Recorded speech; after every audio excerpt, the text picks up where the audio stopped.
आपल्या जगात चाललंय, आजूबाजूच्या कंट्रीजमध्ये काय चाललंय, त्यामुळे खूप काही काही गोष्टी चालल्या आहेत. हं. त्याच्यामध्ये आपण याबद्दल बोलणं हे इम्पॉर्टंट तर होतंच.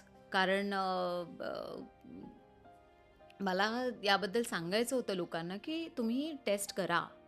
तुम्ही मॅमो-सोनो करत जा. तुम्ही रुटीन चेकअप करत जात जा वेगळ्या पद्धतीचे. कारण आपण बऱ्याच वेळा निग्लेक्ट करतो आणि करेक्ट. बायका तर जास्त निग्लेक्ट करतात. करतात. ते आहेच आहे. तर म्हणजे बाकी ब्लड टेस्ट वगैरे करून घेणार, पण कॅन्सर मार्किंग नाही करणार. हं. भीती. सोनोग्राफी नाही करणार. भीती आणि दुर्लक्ष असंच. नाही, नाही केलं ना मी. ओ पॉझिटिव्ह, बी पॉझिटिव्ह, सी पॉझिटिव्ह हे सगळं केलं ना मी. ब्लड घ्यायला आले होते ते झालं. हं. त्यामुळे ते तिथेच बसले. तुला माहिती आहे बाहेरच्या देशांमध्ये प्रत्येक वर्षी कंपल्सरी त्यांना ते स्क्रीनिंग करावं स्क्रीनिंग लागतं. करावंच येस, येस. लागतं. हे हं. कंपल्शन आहे हं. प्रत्येक मनुष्याला.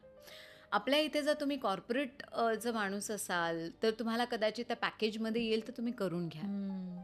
जर ते तुमच्या पॅकेजमध्ये नाही आहे आणि जर तुमचा हेल्थ इन्शुरन्सचा तुमचा काही स्पेस नाही आहे, तर ते तुम्ही नाही करणार. तुम्ही जर एज्युकेशन स्पेसमधून गेलेला असाल, अवेअर असाल, तर तुम्ही कदाचित कराल. पण कितीतरी असे एज्युकेटेड लोकं मला माहिती आहे त्यांनी नाही केलेले आहेत. कारण हेच कर लेंगे ना, हं. हमें तो कुछ नहीं होगा. म्हणजे हे जे आहे ना, की मी तर हेल्दी आहे, सगळंच ठीक आहे, मी तर वर्कआउट पण करते, मी एवढी पळते, मी एवढी स्विम करते. पण तरीही चेकअप नाही करत लोकं. हं. ते त्यामुळेच की त्यांना वाटतं की मी तर सगळं ठीक आहे ना. असं नाही आहे. After 35 we should. कारण आपण काय हवा, बरोबर. कुठलं पाणी, कशा प्रकारच्या भाज्या सध्या खातोय. आपलं स्ट्रेस हॉर्मोन्स किती हाय बरोबर. आहेत. छोट्या-छोट्या गोष्टींवरून आपल्या याच्यामध्ये स्ट्रेस आहे सध्याचा. तू जर रस्त्यावरून चालून गेली, आज कोणी नुसती गाडी जरी अशी केली तरी रोड रेज आजकाल होतात. हं. कारण इतका स्ट्रेस आहे. कामाचा आहे, आयुष्याचा आहे, फॅमिलीचा आहे, आजूबाजूचा आहे. कितीतरी गोष्टी आहेत ज्याच्यामुळे प्रत्येक माणसामध्ये हे आहे. हं. आणि प्रत्येक माणूस काय सायकायट्रिस्टकडे नाही जात. त्यामुळे त्या पद्धतीचं एक अवेअरनेस नाही आहे की अच्छा हां, हे नॉर्मलाईज आहे.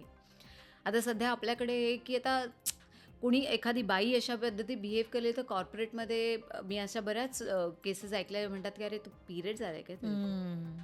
यू नो हे चुकीचं आहे. अरे, समजून कधी घेतील कधी लोकं घेतील. अशा करेक्ट, पद्धतीने? करेक्ट, तर करेक्ट. बायकांचं तर आणखीन जास्त आहे. कितीतरी गोष्टीच्या आहेत ज्याच्यामध्ये हॉर्मोन्स अप डाऊन होत असतात. त्यामुळे हे सगळं समजून घेणं खूप महत्त्वाचं आहे आणि असं नाही आहे की मी आज पॉझिटिव्ह झाली एकदम. हं. नाही, मागे बरेच असे क्षण आले ज्याच्यामध्ये मी निगेटिव्ह होते. हं. त्याला टर्न करून, समजून, शिकून आज 15 वर्ष झाले मला याच्यामध्ये की नाही आपल्याला आपल्याला चांगल्या पद्धतीने हे करायला पाहिजे. बरोबर. आपण कोणाला सांगतोय तर मला तुला सांगायचं आहे की बेसिकली पॉझिटिव्ह राहा. कारण मी हे स्वतःला पण म्हणतीये. वॉव! त्यामुळे तो जो प्रवास आहे पूर्ण हा जो मी 4 महिन्यापासून माझा प्रवास चालू आहे. मी लोकांना तेच म्हणते की रुटीन चेकअप करा आणि हेल्थ केअर ही ॲक्सेसिबल नाही आहे अनफॉर्च्युनेटली. हं, हं. हे फक्त मेजरली प्रिव्हिलेज लोकांपर्यंत गोष्टी बऱ्याचपैकी पोहोचतात आणि हे इट्स अनफॉर्च्युनेट. तर हेल्थ केअर हे ॲक्सेसिबल व्हायलाच पाहिजे, अफोर्डेबल व्हायलाच व्हायला पाहिजे. पाहिजे. करेक्ट. अफोर्डेबल जास्त इम्पॉर्टंट आहे अफोर्डेबल आता. व्हायलाच पाहिजे. अगं कितीतरी अशा गोष्टी आहेत की ज्याच्यामध्ये डॉक्टर्स नाही आहेत. डॉक्टर्स नाही आहेत, नर्सेस नाही आहेत. नर्सेस आहे तर उपकरण नाही आहेत. कितीतरी गोष्टी आहेत. आता मी 3 ठिकाणी छत्रपती संभाजीनगरमध्ये होते ज्यावेळेस मला डिटेक्ट झालं डिटेक्ट हे. झालं.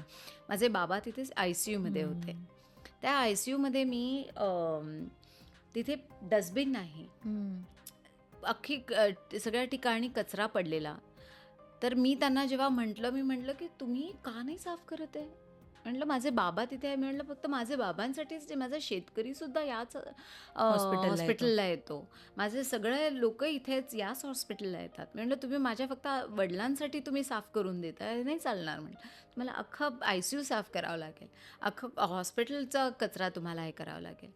मी सोनो मॅमो करायसाठी गेले. जस्ट रुटीन म्हणून मी औरंगाबादमध्ये हं. तिथे होते म्हणूनच गेले. एके ठिकाणी गेले, लाईट गेले. म्हणजे लिटरली एक चालू असतं, तुला माहिती आहे, हम्म. मॅमोमध्ये हो एक हे करतात, प्रेस करतात, लाईट गेले, दुसऱ्या ठिकाणी गेले, एकच बाई जी रेडिओलॉजिस्ट पण होती ती हे पण होती.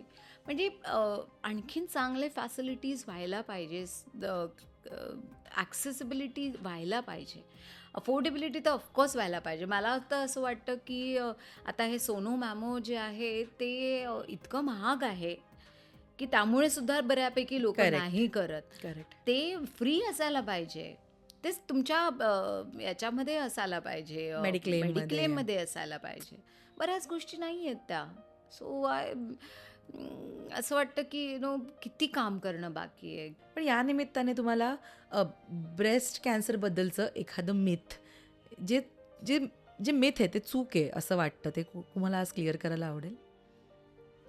ऑफकोर्स ब्रेस्ट कॅन्सर हा ना खूप मोठा वर्ड आहे लोकांसाठी, आणि मला असं वाटतं की त्याची असं भीतीदायक काहीच नाही आहे. इनफॅक्ट कॅन्सर आपल्याला एक पुनर्जन्म देतो, आणि असा जन्म देतो की ज्याच्यामध्ये तुम्हाला असं सांगतो, हे बघ हे रियालिटी नको करू, चेक. रियालिटी चेक या देतो, आणि जास्त आयुष्य वाढवतो. इनफॅक्ट ते तुमचं हार्ट अटॅक वगैरे असो किंवा काही गोष्टी असो, त्याच्यात तर तुम्ही म्हणजे अवघड आहे. अवघड आहे. इथे असं आहे की ते स्लो ग्रोईंग आहे. तो तुम्हाला म्हणतो चांगलं राहा, चांगलं खा, चांगलं ऐका, चांगलं बोला. सो हे सगळं वा चांगलीच गोष्ट आहे ना. त्यामुळे कॅन्सर हा काही भीतीदायक गोष्ट नाही आहे. It's a very very normal word. आणि बस हाच एक मिथ आहे. मला वाटतं खरं की आणि लोकांनी त्या त्याला खूप शब्दाचीच भीती वाटते. लोकांना तेच ना, अरे म्हणजे हम्म. लोक असं मेसेज करताना असं त्यांना वाटतं, अरे काय झालं हिला. म्हणलं नाही, नॉर्मल नॉर्मल आहे. आहे. कितीतरी बायका. त्यामुळे काय होतं ना की असं जी भीती आहे ना, त्यामुळे लोक पुढे येत नाहीत, बोलायला सांगत नाहीत लोक.